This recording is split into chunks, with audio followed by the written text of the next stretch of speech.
मला एक नाही कळत आहे की परिवारवाद म्हणणारे लोक त्यांचा पोरगा कधीतरी क्रिकेट खेळला का, कुठल्या तरी याच्यामध्ये क्रिकेट प्लेयर म्हणून काम केलं काय? तुम्ही सत्तेच्या आधारावर आपल्या पोराला क्रिकेटचं प्रमुख बनवून ठेवलं देशाचा. आखरी दुसऱ्यांवर एक बोट दाखवायचं तर चार बोट आहे काय आपल्याकडे येतात हे समजलं पाहिजे. राहुल गांधींचे पंजोबा, त्यांची आजी, त्यांचे वडील प्रधानमंत्री देशाचे राहिले. ते घरी बसून काही लोकभावना समजून घेतात असं नाही. जनतेमध्ये स्वतः जाऊन मेहनत करतात आहेत. आणि या युगामध्ये आपण असा विचार केला की 4000 किलोमीटर कोणी पैदल चालू शकतं का, तर हा आपल्यासाठी सगळ्यांसाठी अचंबा होऊ शकतो.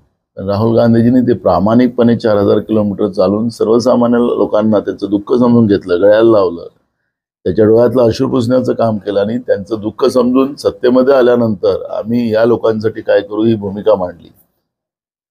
यांनी काय केलं? यांचं परिवारवादाचा उल्लेख करून स्वतःचे घरं भरतात आहेत.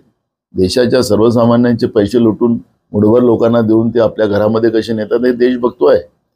त्यामुळे 10 वर्षात तुम्ही काय पाप केलं याचा उल्लेख त्यांनी केला पाहिजे ना. किती वर्ष तुम्ही गांधी परिवाराच्या नावाने त्यांकडे फोडणार?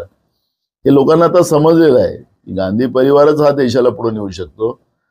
हे येड्यागबड्याचं काम नाहीये, अडाण्यांचं काम नाहीये.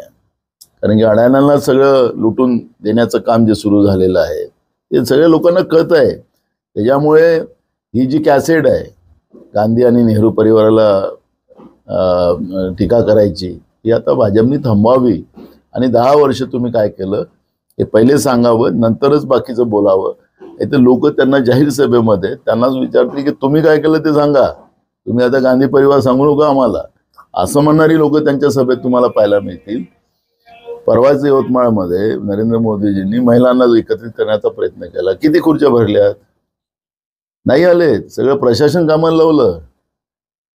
त्याच्यामुळे काय परिस्थिती आहे ते त्यांनी समजलं पाहिजे. लोकशाहीमध्ये जनमतेचा कौल घेतला पाहिजे. आणि ज्याप्रमाणे शेतकऱ्यांना दिल्लीमध्ये यायसाठी मनाई केली जाते, खिळे गाडले जातात, त्यांना बंदुकीच्या गोळीनं मारलं जातं, कोण तुम्हाला माफ करणार?